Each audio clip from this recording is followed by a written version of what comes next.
Yo crecí en West Palm Beach, en la Florida, y no tenía dinero para comprar refrescos y cosas por el estilo.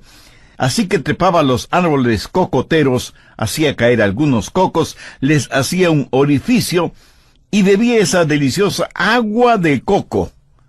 Ahora, pelar un coco era algo muy fácil para mi hermano y para mí. Tumbábamos muchos cocos, los pelábamos diestramente y los vendíamos a los turistas.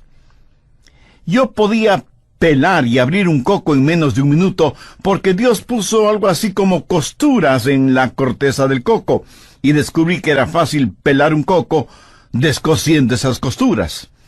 A veces los turistas nos compraban los cocos, pero con la condición de que los abriéramos y los peláramos en su presencia. Los que no saben abrir cocos usan serruchos, martillos, destornilladores y quién sabe cuántas otras herramientas y no logran abrir un coco. Esto es un símil de lo que muchos hacen con la Biblia. Tratan de abrirla usando las herramientas que no deben usar. Quieren saber el contenido de Apocalipsis sin saber en dónde están las costuras que al descoserlas revelarán el contenido de la palabra de Dios. Por así decirlo, una de esas costuras la encontramos en Apocalipsis 1:19, en donde Juan recibió la orden de escribir sobre 3 cosas importantes. Primero, escribir las cosas que ha visto. Segundo, escribir las cosas que son. Y tercero, escribir las cosas futuras. Juan presenta un bosquejo del mensaje en 3 partes. Y es la orden que Juan recibe directamente del Santo Espíritu de Dios. Recuerde que Juan está en la isla de Patmos, preso por predicar el Evangelio del Señor Jesucristo. Apocalipsis, capítulo 1, desde el verso 10. Yo estaba en el Espíritu en el día del Señor, y oí detrás de mí una gran voz como de trompeta que decía: Yo soy el Alfa y la Omega. Como usted seguramente sabe, Alfa y Omega son la primera y la última letra del alfabeto griego. Yo tengo un gran número de libros en mi biblioteca y todos ellos contienen todas las letras del alfabeto de mi idioma. Si Jesús ahora me pidiera que escribiera una revelación que me esté dando, me diría: yo soy la A y la Z. Toda la sabiduría de Dios está en el Señor Jesucristo. Ahora noten lo siguiente, en el versículo 10. Escribe en un libro lo que ves. ¿Qué es lo que le dijo que escriba? Lo que iba a ver. ¿Y para qué? Pues envíalo a las 7 iglesias que están en Asia, a Éfeso, Esmirna, Pérgamo, Tiatira, Sardis, Filadelfia y Laodicea. Verso 12. Y me volví para ver la voz que hablaba conmigo, y vuelto, vi 7 candeleros de oro, y en medio de los 7 candeleros a uno semejante al Hijo del Hombre. Esto significa que hay un hombre en la gloria, el Señor Jesucristo, quien es Dios mismo, que llevó su humanidad hasta el cielo y es para siempre el Hijo del Hombre. Jesús, el Hijo de Dios, se refiere a sí mismo como el Hijo del Hombre. Verso 13. Al Hijo del Hombre vestido con una ropa que llegaba hasta los pies y ceñido por el pecho con un cinto de oro. Su cabeza y sus cabellos eran blancos como blanca lana, como nieve, sus ojos como llamas de fuego, y sus pies semejantes al bronce bruñido y refulgentes como en un horno, y su voz como estruendo de muchas aguas. Pasemos ahora al verso 16. Tenía en su diestra 7 estrellas.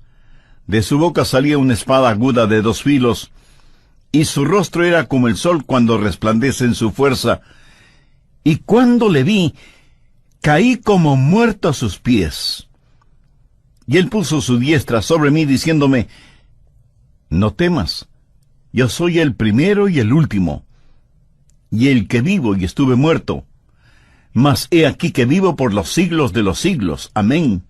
Y tengo las llaves de la muerte y del Hades. Escribe las cosas que has visto, y las que son, y las que han de ser después de estas. Cuando Jesús era crucificado, muchos se burlaron de él, desafiándole a que descendiera de la cruz. Y a las mujeres que estaban a la vera del camino por donde él pasaba, cargando la cruz, les dijo que no debían llorar por él, sino por ellas mismas, porque su hora aún no había llegado. La hora del Señor será cuando, descendiendo de su gloria, se muestre no como el carpintero de Galilea, no como el profeta pobre, ni como el manso y humilde Jesús, lleno de infinito amor, sino como el exaltado y glorificado Señor Jesucristo. Con su pelo blanco como la nieve debido a su santidad, sus ojos como llamas de fuego, sus pies como bronce bruñido, y el bronce es emblema y símbolo de juicio. Su voz como rugientes cataratas no admite argumentos ni discusión. Esa es la primera división del libro de Apocalipsis. En la segunda división, o sea, las cosas que son, básicamente son los mensajes 2 y 3. Las llamamos la época de la iglesia y veremos los mensajes a 7 iglesias. Los números para los judíos son más que matemáticas y ciencia, son filosofía, religión, espiritualidad, con profundo significado espiritual. Había 7 iglesias en Asia Menor que literalmente existieron. Pero siendo que son 7, sabemos que hay un simbolismo en esto. Habla de las iglesias de todos los tiempos. La era de la iglesia comenzó en Pentecostés y sigue vigente en nuestros días. Y estamos viviendo en la segunda división que tiene que ver con las cosas que son. Apocalipsis 2:4. Dios le dice a la iglesia en Éfeso: pero tengo contra ti que has dejado tu primer amor.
La iglesia en Éfeso era una iglesia maravillosa, pero su amor había comenzado a enfriarse.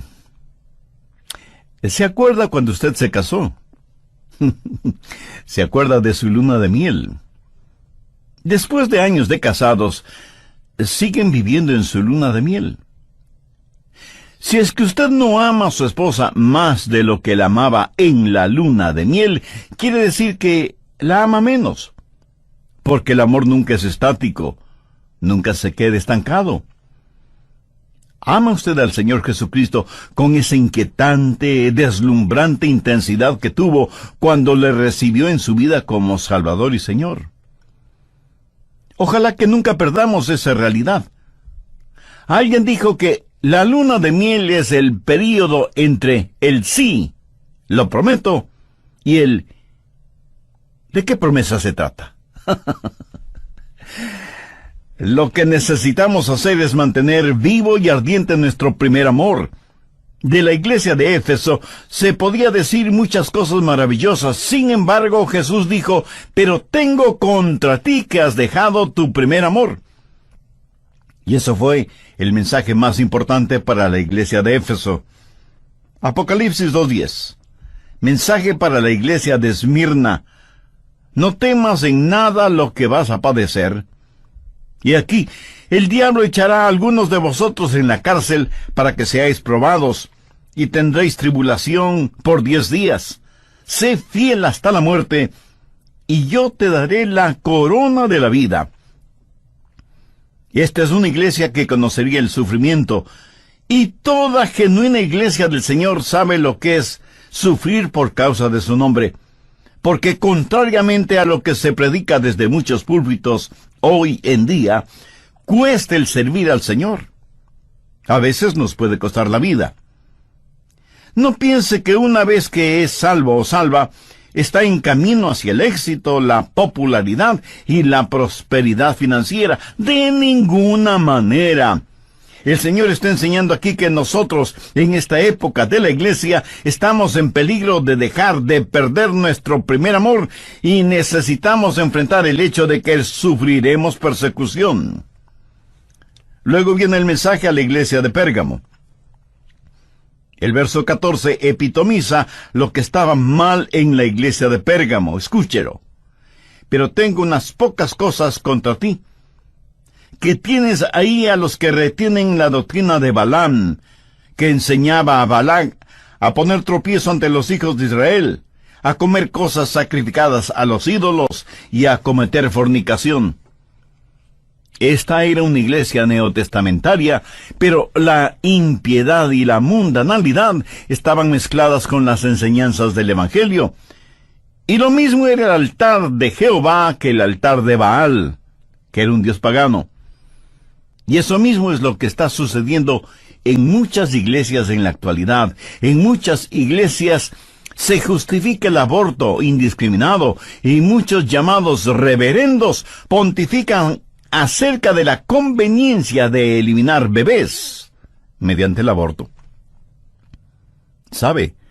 Los sacerdotes de Baal hacían exactamente lo mismo. En algunas iglesias mal llamadas iglesias cristianas, no solamente se defiende, sino que se acepta la sodomía y la homosexualidad, diciendo que somos no cristianos si es que no toleramos estos nuevos estilos de vida, porque Dios, que es todo amor, seguramente los aprueba. Bueno, yo no sé qué Biblia tienen para asegurar semejante barbaridad, porque no solo que Dios no aprueba eso, sino que dice que es abominación delante de sus ojos. Y aquí dice que esta iglesia de Pérgamo estaba mezclando las cosas, y eso fue un peligro entonces tanto como lo es en nuestros días. Apocalipsis 2:20 es el mensaje para la iglesia de Tiatira. Pero tengo una cosa contra ti, que toleras que esa mujer Jezabel, que se dice profetiza, enseñe y seduzca a mis siervos a fornicar y a comer cosas sacrificadas a los ídolos. Aquí se habla de la infiltración del feminismo, y Dios menciona a una autodenominada profetisa y la compara a Jezabel del Antiguo Testamento, introduciendo herejías dentro de la iglesia. En nuestros días se piensa que no es cristiano el estar firme en contra de la herejía. En Apocalipsis 3:1 tenemos el mensaje para la iglesia de Sardis. Escribe al ángel de la iglesia de Sardis, el que tiene los 7 espíritus de Dios y las 7 estrellas, dice esto: yo conozco tus obras, que tienes nombre de que vives y estás muerto. Esta era una iglesia que tenía grandes programas y fiebre de actividad. Era la iglesia más activa en la ciudad. Tenía apariencia de estar viva, pero en realidad estaba muerta. Pudiera haber estado bien organizada. Pero mi amigo, en un cementerio también hay organización.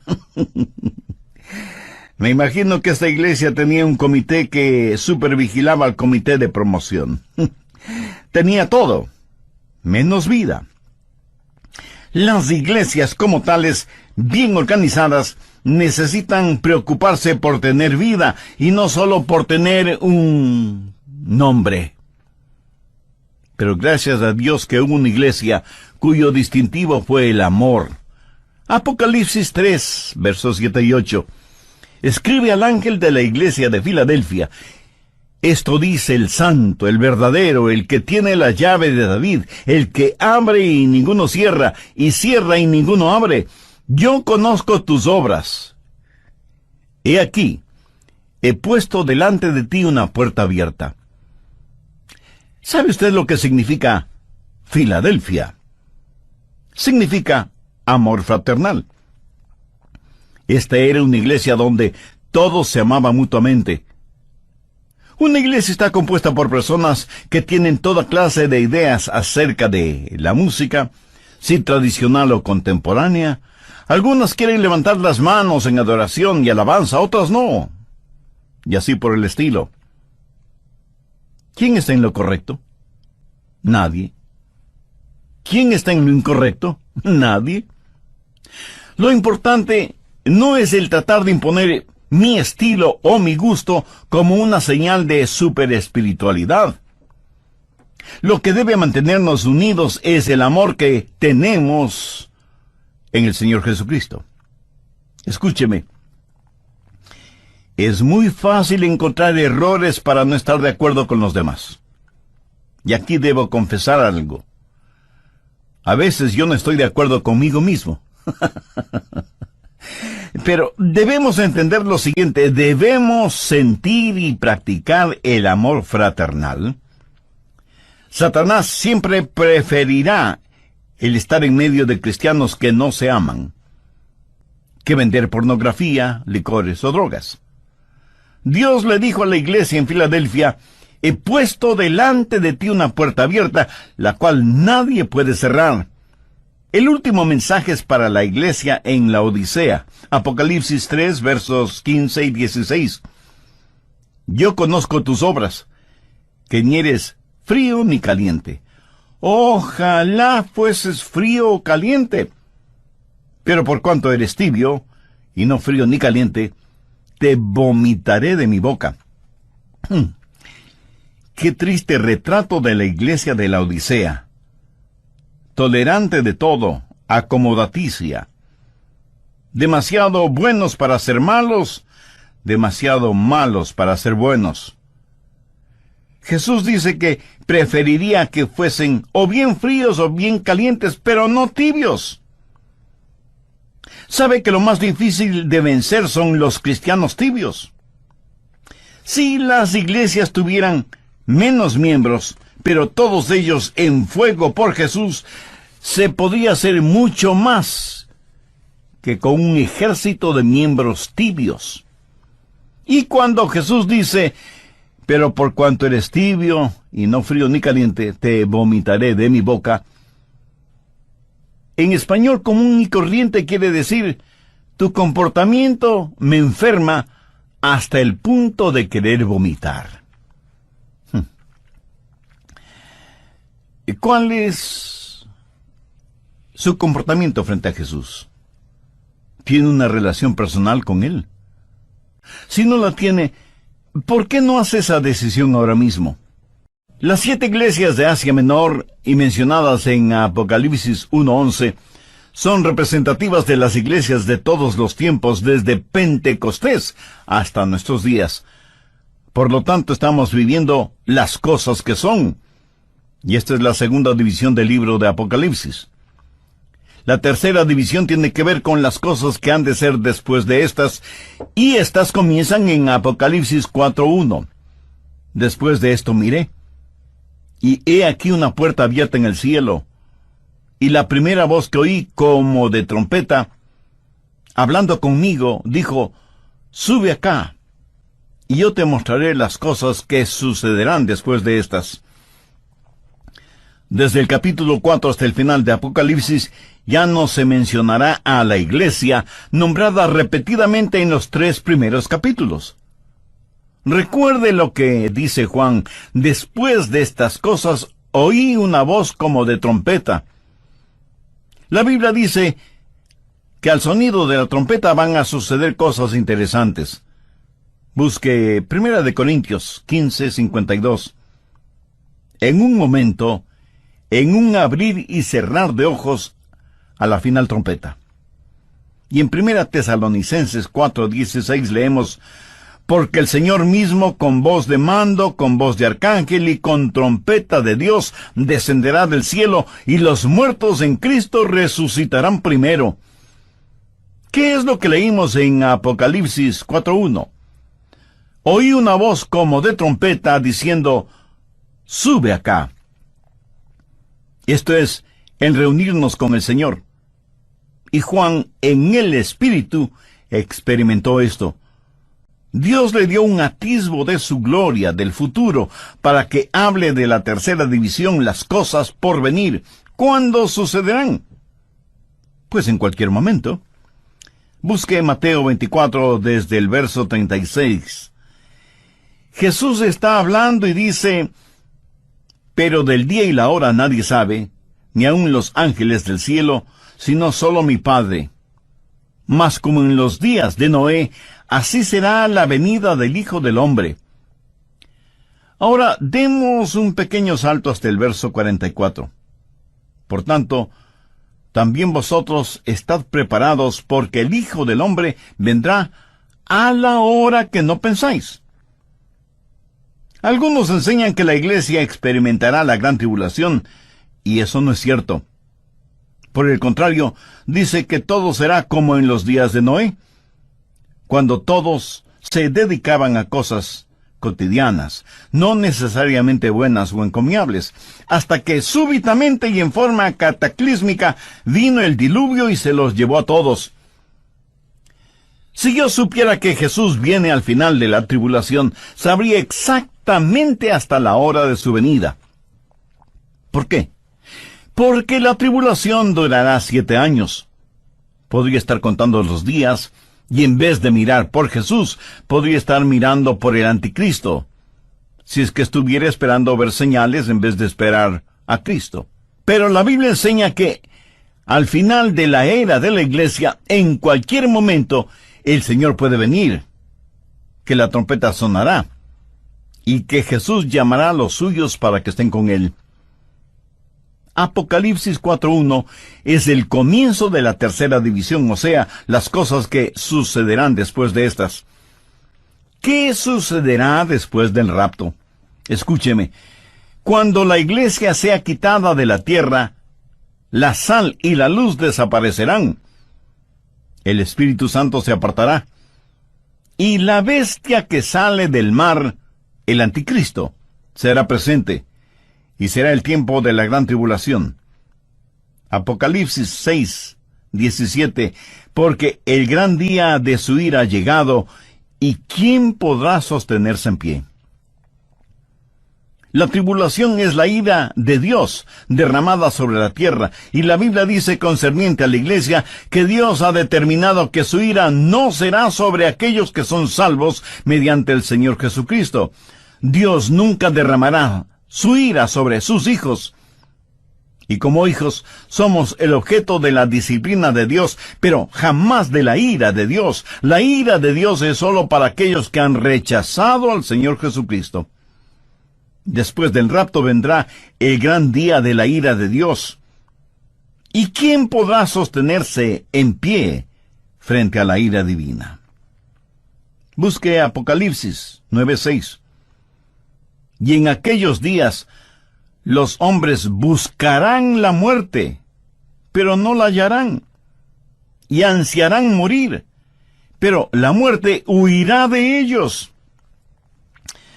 Lo que nosotros ahora llamamos muerte será un descanso y un alivio frente a los horrores de la tribulación, que será un tiempo terrible que durará 7 años.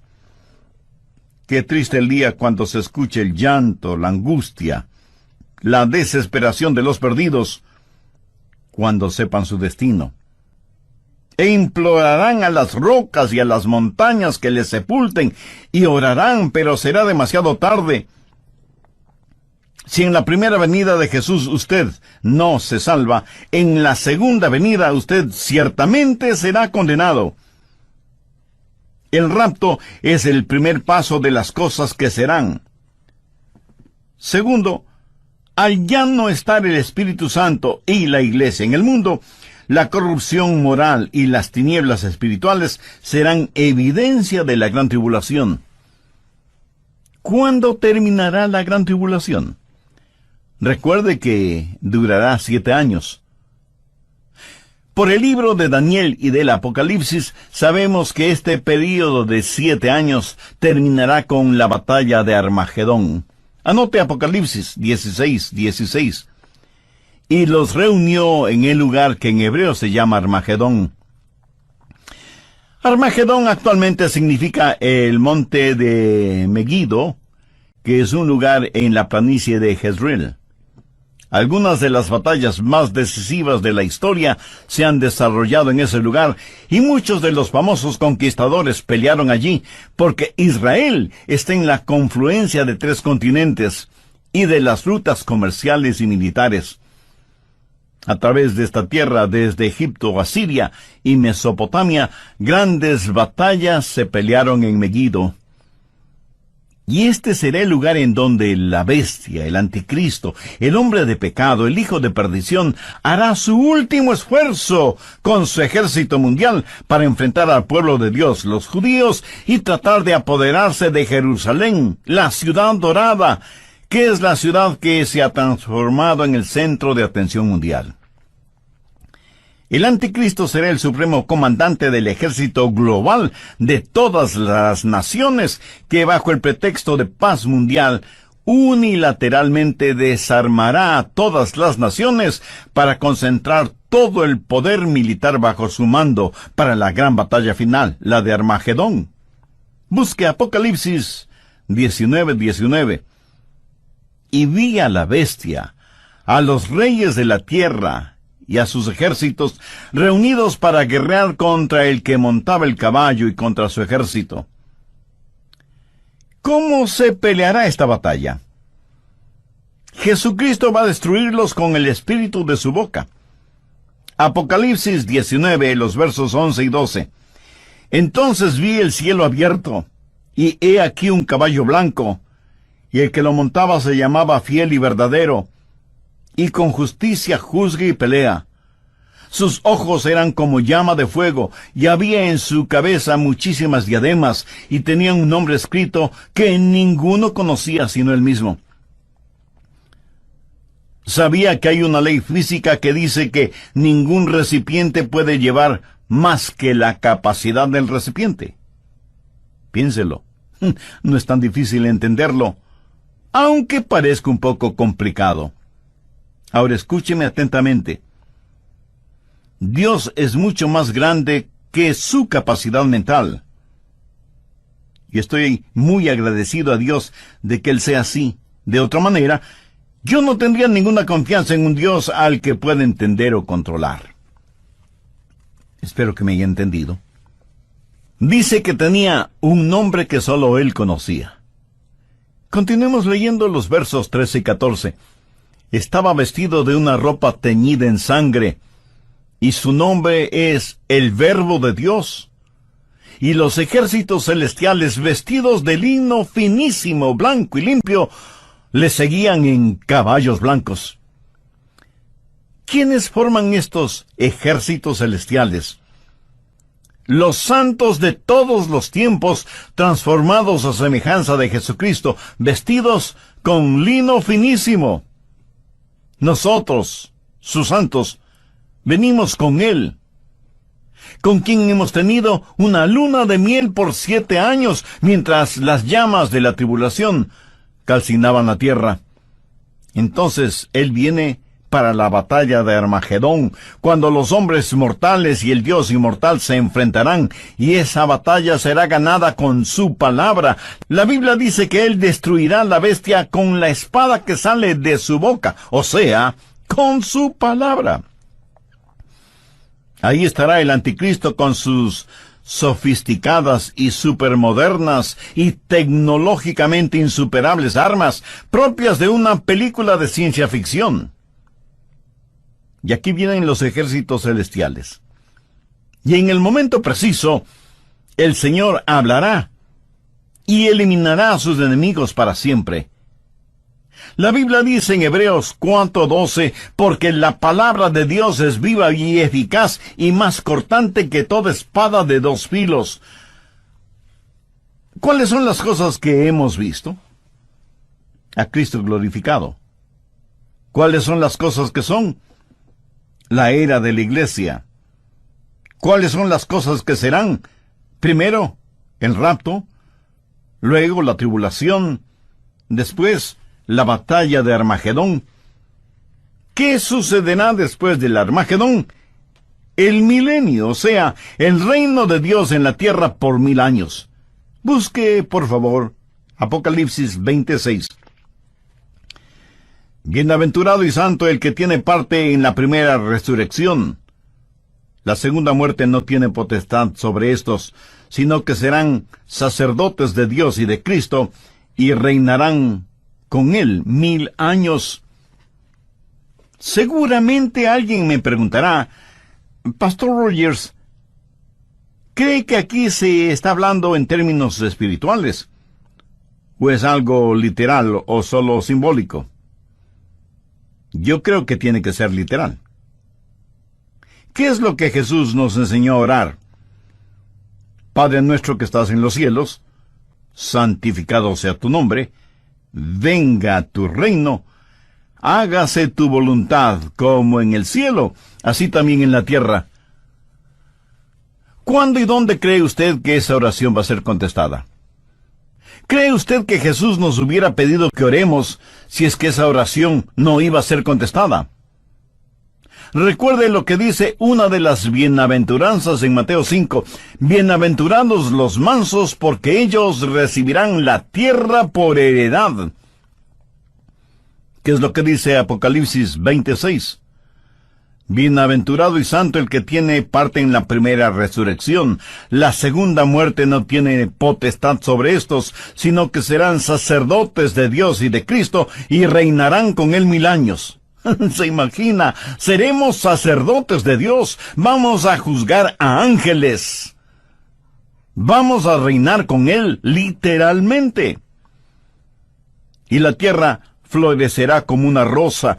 El león y el cordero apacentarán juntos, y toda la tierra estará llena del conocimiento de la gloria del Señor, como las aguas cubren la mar. Los hombres transformarán sus espadas en arados, sus lanzas en podadoras, y ya no habrá más guerra entre las naciones. 1000 años de genuina, de verdadera paz. ¿Cuándo comenzará el milenio? Han transcurrido un poco más de 6000 años de historia humana y estamos a la puerta de un séptimo milenio. No necesariamente de acuerdo a los calendarios humanos, sino de acuerdo al calendario de Dios. Y no debemos perder el tiempo poniendo fechas para estos acontecimientos, pero sí debemos estar preparados porque ya vemos algunas señales. Por ejemplo, la situación mundial empeora cada día. Parece que ya hemos llegado al fondo de la depravación, de la blasfemia, de la arrogancia, de la incredulidad. Señales de los tiempos. El Señor viene pronto. Busque Apocalipsis 20, los versos del 11 al 15. Y vi un gran trono blanco y al que estaba sentado en él, delante del cual huyeron la tierra y el cielo, y ningún lugar se encontró para ellos. Y vi a los muertos grandes y pequeños de pie ante Dios. Y los libros fueron abiertos. Y otro libro fue abierto, el cual es el libro de la vida. Y fueron juzgados los muertos por las cosas que estaban escritas en los libros según sus obras. Y el mar entregó los muertos que había en él. Y la muerte y el Hades entregaron los muertos que había en ellos. Y fueron juzgados cada uno según sus obras. Y la muerte y el Hades fueron lanzados al lago de fuego. Esta es la segunda muerte. Y el que no se halló inscrito en el libro de la vida fue lanzado al lago de fuego. ¿Por qué Dios no juzga a los seres humanos tan pronto mueren? ¿Por qué esperar hasta después del milenio para juzgarlos? Porque sus obras no han madurado completamente. Tome, por ejemplo, al fundador de ese imperio de placer sexual conocido como Playboy. ¿Se puede imaginar cuántas mentes ha envenenado? ¿Cuántos hogares ha destrozado? ¿Cuántos hombres y mujeres han sido guiados hacia una vida de depravación sexual bajo el estandarte de la revolución sexual? Un día ese hombre morirá. Pero aquellos a quienes corrompió, corromperán a otros, que a su vez corromperán a otros, que a su vez corromperán a otros, y así ad infinitum. Los crímenes de ese señor contra la humanidad están ganando intereses.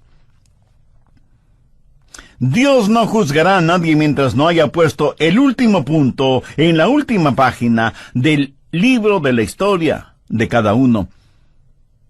Y esos libros no se han terminado de escribir todavía.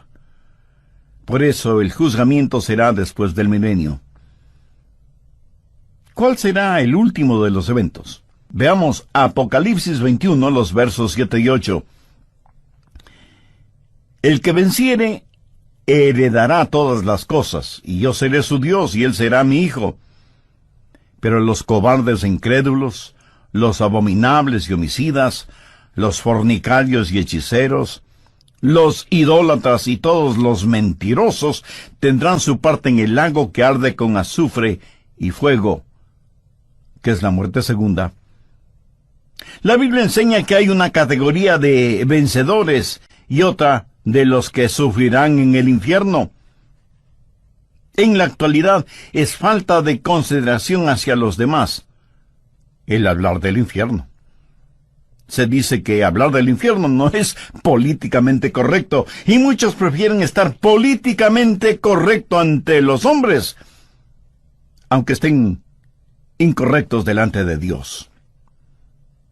De acuerdo a Apocalipsis 1:19, ¿qué es lo que se le dijo a Juan que hiciera? Escribe las cosas que has visto, y las que son, y las que han de ser después de estas. ¿Y qué es lo que vio? Vio al glorificado Salvador, que pronto regresará. Vio la era de la iglesia, comenzando en Éfeso y terminando con la Odisea. Y vio el rapto, la gran tribulación, la batalla de Armagedón, el milenio, el juicio final, el cielo para los redimidos y el infierno para los rebeldes. Escribe las cosas que has visto, y las que son, y las que han de ser después de estas. Cuando Jesús era crucificado, muchos se burlaron de él, desafiándole a que descendiera de la cruz. Y a las mujeres que estaban a la vera del camino por donde él pasaba, cargando la cruz, les dijo que no debían llorar por él, sino por ellas mismas, porque su hora aún no había llegado. La hora del Señor será cuando, descendiendo de su gloria, se muestre no como el carpintero de Galilea, no como el profeta pobre, ni como el manso y humilde Jesús, lleno de infinito amor, sino como el exaltado y glorificado Señor Jesucristo. ¿Ama usted al Señor Jesucristo con esa inquietante, deslumbrante intensidad que tuvo cuando le recibió en su vida como Salvador y Señor? Ojalá que nunca perdamos esa realidad. Alguien dijo que la luna de miel es el período entre el sí, lo prometo, y el ¿de qué promesa se trata? Lo que necesitamos hacer es mantener vivo y ardiente nuestro primer amor. De la iglesia de Éfeso se podía decir muchas cosas maravillosas. Sin embargo, Jesús dijo: pero tengo contra ti que has dejado tu primer amor. Y eso fue el mensaje más importante para la iglesia de Éfeso. Apocalipsis 2:10. Mensaje para la iglesia de Esmirna: no temas en nada lo que vas a padecer. Y aquí, el diablo echará a algunos de vosotros en la cárcel para que seáis probados, y tendréis tribulación por 10 días. Sé fiel hasta la muerte, y yo te daré la corona de la vida. Esta es una iglesia que conocería el sufrimiento, y toda genuina iglesia del Señor sabe lo que es sufrir por causa de su nombre. Porque contrariamente a lo que se predica desde muchos púlpitos hoy en día, cuesta el servir al Señor. A veces nos puede costar la vida. No piense que una vez que es salvo o salva, está en camino hacia el éxito, la popularidad y la prosperidad financiera. De ninguna manera. El Señor está enseñando aquí que nosotros, en esta época de la iglesia, estamos en peligro de dejar de perder nuestro primer amor y necesitamos enfrentar el hecho de que sufriremos persecución. Luego viene el mensaje a la iglesia de Pérgamo. El verso 14 epitomiza lo que estaba mal en la iglesia de Pérgamo. Escúchelo. Pero tengo unas pocas cosas contra ti, que tienes ahí a los que retienen la doctrina de Balaam, que enseñaba a Balac a poner tropiezo ante los hijos de Israel, a comer cosas sacrificadas a los ídolos y a cometer fornicación. Esta era una iglesia neotestamentaria, pero la impiedad y la mundanalidad estaban mezcladas con las enseñanzas del Evangelio. Y lo mismo era el altar de Jehová que el altar de Baal, que era un dios pagano. Y eso mismo es lo que está sucediendo en muchas iglesias en la actualidad. En muchas iglesias se justifica el aborto indiscriminado y muchos llamados reverendos pontifican acerca de la conveniencia de eliminar bebés mediante el aborto. ¿Sabe? Los sacerdotes de Baal hacían exactamente lo mismo. En algunas iglesias mal llamadas iglesias cristianas, no solamente se defiende, sino que se acepta la sodomía y la homosexualidad, diciendo que somos no cristianos si es que no toleramos estos nuevos estilos de vida, porque Dios, que es todo amor, seguramente los aprueba. Bueno, yo no sé qué Biblia tienen para asegurar semejante barbaridad, porque no solo que Dios no aprueba eso, sino que dice que es abominación delante de sus ojos. Y aquí dice que esta iglesia de Pérgamo estaba mezclando las cosas, y eso fue un peligro entonces tanto como lo es en nuestros días. Apocalipsis 2:20 es el mensaje para la iglesia de Tiatira. Pero tengo una cosa contra ti, que toleras que esa mujer Jezabel, que se dice profetiza, enseñe y seduzca a mis siervos a fornicar y a comer cosas sacrificadas a los ídolos. Aquí se habla de la infiltración del feminismo, y Dios menciona a una autodenominada profetisa y la compara a Jezabel del Antiguo Testamento, introduciendo herejías dentro de la iglesia. En nuestros días se piensa que no es cristiano el estar firme en contra de la herejía. En Apocalipsis 3:1 tenemos el mensaje para la iglesia de Sardis. Escribe al ángel de la iglesia de Sardis, el que tiene los 7 espíritus de Dios y las 7 estrellas, dice esto: yo conozco tus obras, que tienes nombre de que vives y estás muerto. Esta era una iglesia que tenía grandes programas y fiebre de actividad. Era la iglesia más activa en la ciudad. Tenía apariencia de estar viva, pero en realidad estaba muerta. Pudiera haber estado bien organizada. Pero mi amigo, en un cementerio también hay organización. Me imagino que esta iglesia tenía un comité que supervigilaba al comité de promoción. Tenía todo, menos vida. Las iglesias como tales, bien organizadas, necesitan preocuparse por tener vida y no solo por tener un nombre. Pero gracias a Dios que hubo una iglesia cuyo distintivo fue el amor. Apocalipsis 3, versos 7 y 8. Escribe al ángel de la iglesia de Filadelfia: esto dice el santo, el verdadero, el que tiene la llave de David, el que abre y ninguno cierra, y cierra y ninguno abre. Yo conozco tus obras. He aquí, he puesto delante de ti una puerta abierta. ¿Sabe usted lo que significa Filadelfia? Significa amor fraternal. Esta era una iglesia donde todos se amaban mutuamente.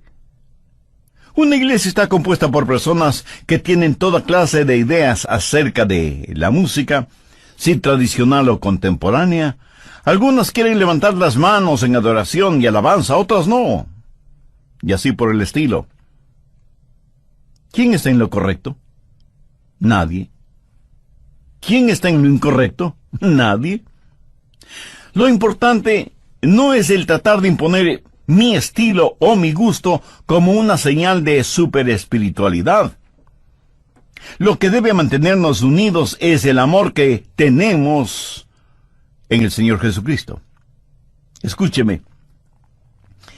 Es muy fácil encontrar